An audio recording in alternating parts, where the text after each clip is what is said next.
Hi mga ka-Zafira! Ako si Lanisa at welcome sa Zafira Computer Store. Kung saan hindi lang tayo nagbebenta ng computer, tumutulong din kaming gumawa ng tamang desisyon para sa inyong technology needs. Kung bago ka pa lang sa ating channel, huwag kalimutang i-follow ang ating Facebook page at mag-subscribe sa ating YouTube channel para lagi kang updated sa mga tech news, product reviews, buying guides at mga market updates. Ngayon, alamin natin ang galaw ng presyo ng mga computer components. Simulan natin sa RAM. Sa ngayon, nananatiling mataas ang presyo ng mga DDR4 at DDR5 memory. Bagamat hindi na kasing bilis ng pagtaas noong mga nakaraang buwan, wala pa rin tayong nakikitang malaking pagbaba. Ang pangunahing dahilan nito ay ang mataas na demand para sa AI servers at sa mga data centers. Kaya mas maraming memory chips ang napupunta sa enterprise market. Kung balak ninyong mag-upgrade ng mga RAM sa loob ng 1 o 2 buwan, magandang panahon na para bumili. Kasya umasa sa malaking rollback ng presyo. Pagdating naman sa SSD, patuloy pa rin tumataas ang presyo ng SSD dahil sa presyo ng NAND flash memory. Kung kailangan ninyo ng mas malaking storage para sa trabaho, gaming, or sa content creation, mas makakabuting bumili na habang hindi pa muling tumataas ang presyo. Magandang balita naman po sa mga processors natin. Parehong stable ang presyo ng Intel at AMD processors.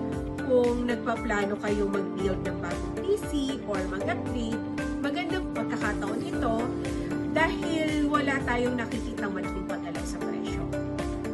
Para naman sa graphics card, stable pa rin ang presyo ng mga karamihan sa mga ating mga bagong modelo.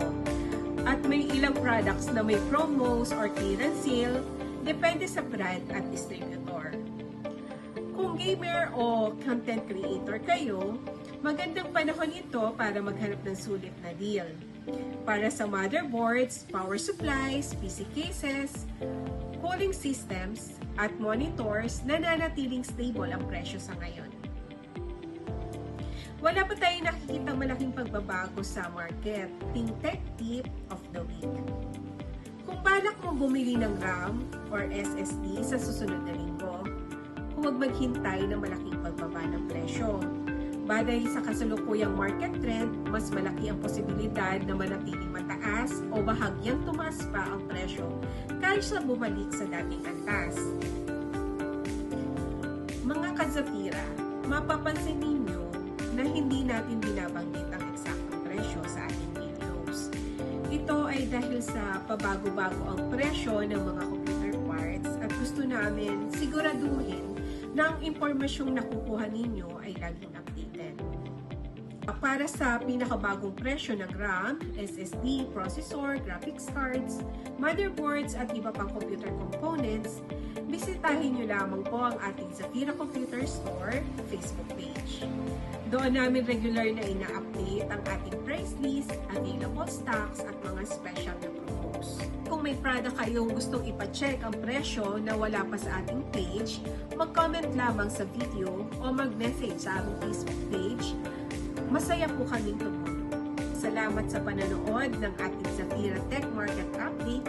Kung nakatulong sa inyo ang video na ito, paki-click ang like, share at follow. Huwag din kalimutan mag-subscribe sa ating YouTube channel para hindi ninyo ma-miss ang ating lingguhang market updates, product reviews, at mga practical tech tips.